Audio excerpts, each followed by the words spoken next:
Bonjour à tous.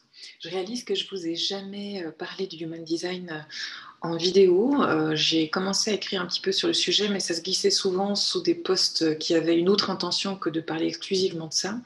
Donc je prends juste quelques minutes là maintenant pour vous expliquer ce que c'est que le Human Design et en quoi c'est génial.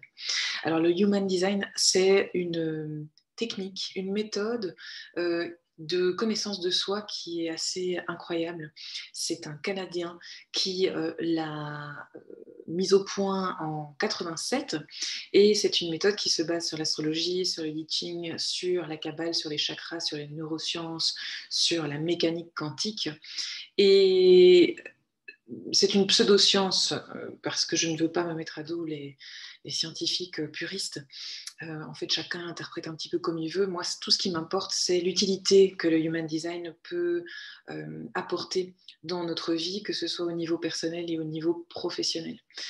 Alors, le Human Design, en fait, c'est très mécanique dans le sens où on va encoder ces informations de naissance, un petit peu comme quand on fait son thème astral, et puis on va avoir une carte ou un chart qui va être téléchargé via d'ailleurs des sites gratuits. Donc il y en a au moins 3 ou 4 à ma connaissance. Et donc, il suffit d'encoder ces informations de naissance et on obtient ce qu'on appelle un Human Design Chart ou une carte de design humain. Et vous allez obtenir une cartographie de vos ressources de naissance, vos ressources inconscientes, vos ressources de personnalité. Donc, ce que vous savez de vous, mais ce que vous ne savez peut-être pas de vous, et ce qui est potentiellement désaligné depuis bien longtemps quand on s'est suradapté, quand on a introjecté, comme on dit, des croyances limitantes, quand voilà, on est dans une certaine culture, une certaine famille, un certain environnement, on ne peut être qu'impacté par l'environnement dans lequel on se trouve et certains profils et certains types plus que d'autres encore.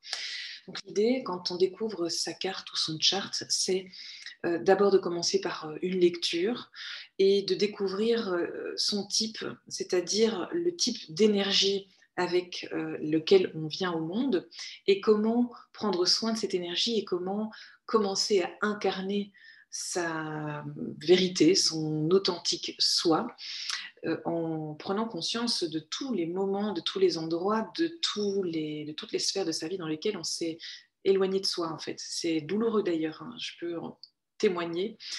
C'est pas forcément une prise de conscience facile, mais c'est tellement magnifique après quand on réalise euh, que la vie peut être beaucoup plus fluide et facile quand on respecte son type, quand on respecte ce qu'on appelle sa stratégie et son autorité. Sa stratégie, c'est la manière dont on interagit avec la vie, et son autorité, c'est l'endroit privilégié, la façon dont on est censé prendre des décisions dans la vie de tous les jours et puis dans les petites décisions comme dans les plus importantes. Il y a 5 types différents. Il y a les projecteurs, les manifesteurs générateurs, les réflecteurs et les zut. Les projecteurs, les manifesteurs générateurs, générateurs et réflecteurs.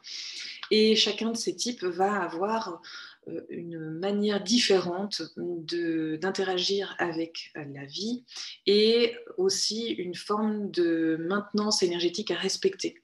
Donc c'est vraiment super intéressant et super important de découvrir déjà son type. Et puis après, le Human Design, c'est vraiment très sophistiqué. Donc il y a différentes couches à aller déprogrammer et à déloger pour revenir vraiment à son essence originelle. Donc c'est un cheminement, ça ne se fait pas en 2 coups de cuillère à peau.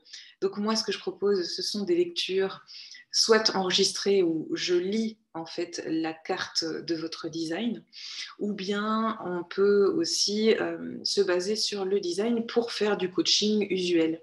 Et donc on va utiliser les techniques de coaching habituelles, mais sur base du design aussi pour aller encore plus vite à la transformation. La transformation, c'est pas quelque chose qui doit être long nécessairement ou compliqué.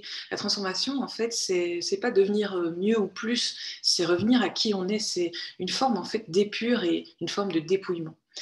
Et bah, parfois, quand on se rend compte de tout ce qu'on a construit autour de son essence qui n'était pas vraiment nous, ça peut être assez vertigineux.